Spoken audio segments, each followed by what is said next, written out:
Disclaimer: the following is a non-profit fan-based review. Black Clover is owned by Crunchyroll, Viz Media, Studio Pieria, TV Tokyo, Shueisha, and Yuki Tabata. Please support the official release.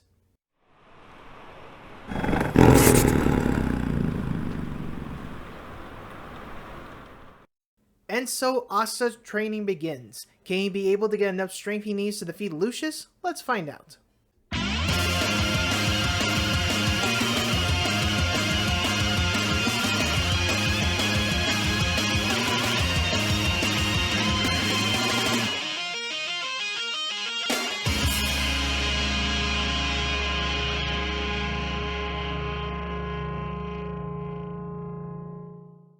Hey guys, Ella1997 and welcome back to page 339 of Black Clover. And honestly, this chapter, it was alright.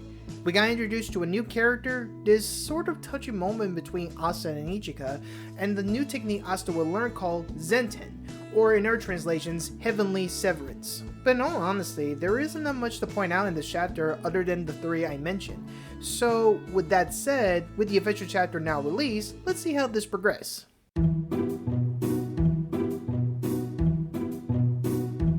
The chapter opens where we left off, where Asta is getting squeezed by Ichika. The crowd is surprised by a foreigner being here, so Ryuya takes them to the secluded shed where we get introduced to the one that healed Asta, named Miyukiya Fumuto.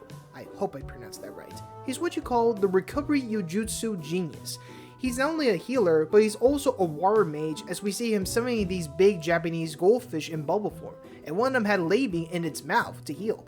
Plus, this moment we have with Asta reuniting with Leibi, it's just so freaking wholesome, man. So cute. But yeah, not much to go on here except for one, he's not really a devil esser as I originally thought, as he never treated a creature like Leibi before. And two, he's not part of the Ryozen 7, but I think he's mainly their medic in case something happened to either of them. If he was able to heal a big wound like Asta, then he's either in the same level or higher than Mimosa's healing magic. But other than that, that's basically it for him. We probably not gonna know much about him later on in Asta's training, but I could be wrong. I mean, we could see a bit of history with him and Ryuya along with the other Ryozen 7, but that's left to be said. But with that said, let's just move on.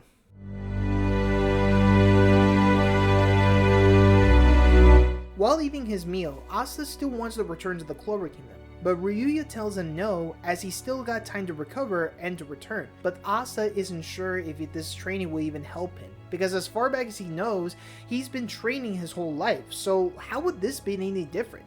That's when Ichika slaps him in the face and tells him that she has no idea what happened to him or the people around him, and frankly, she doesn't care if he dies. He's alive right now thanks to Ryuya and Mikuruya.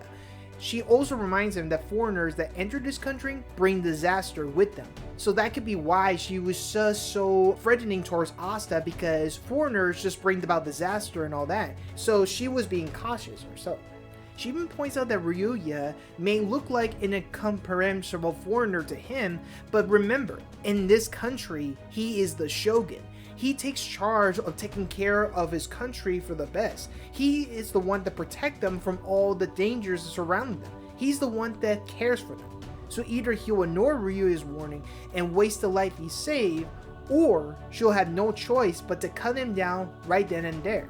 And she even tells him this warning: don't take others' kindness for granted, you fool. This leaves Asta stunned, but he knows that she's right. And so, he thanks them for saving him and Leibi, and swears that he'll repay them. Now this is a sort of touching moment, as this shows that Ichika is just basically telling Asta not to waste his life in a battle he knows he can't win, and trust Ryuya's word that he will get stronger with his training. Again though, even though she doesn't want to show it, especially by the end of the chapter, there's many more to her than what you think. Again though, the ending kind of pointed out, but we'll just see, alright? And speaking of training,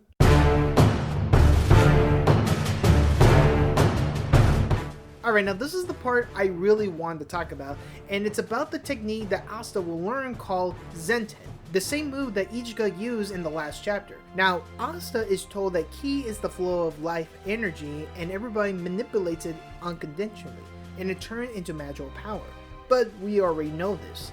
Except, what would happen if you put all that magic inside of yourself and erupt it all at once? That's right, You get Zented. So with the amount of magical power and speed, it can turn into a very explosive attack. You know, this really just got me thinking. This could be similar to when Yami uses his dip thrust against Dante. When he activates his mana zone and pour all of his energy into one attack, could he have also placed all of his ki into one attack too, without him knowing? Maybe, but we'll see.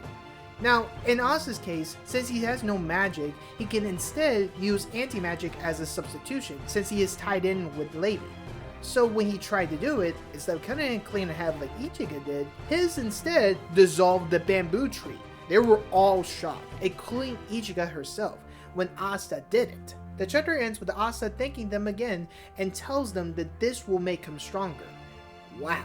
So this is the extension if Asta placed all of his anti-magic into one attack. That is both awesome and dangerous at the same time. I mean, could you imagine the sheer power if Asta had learned this technique before? He would wipe out his enemies in mere seconds. But the question remains, will it be enough to defeat Lucius? Only time will tell. No pun intended.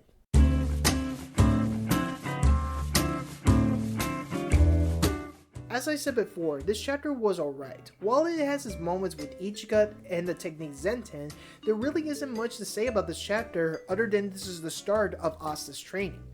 Although, I am a little disappointed that we didn't get a chance to meet one of the 7 Ryozen members yet.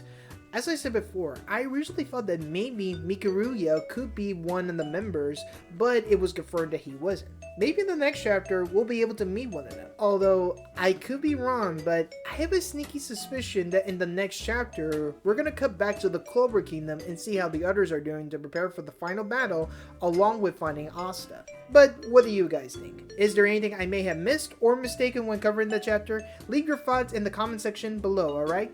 Anyways, thanks so much for watching. Please be sure you hit the like button, subscribe to the channel, and click the bell icon to be notified for the next update, alright? Thank you, good night, and remember, the magic within you will never give up. Peace!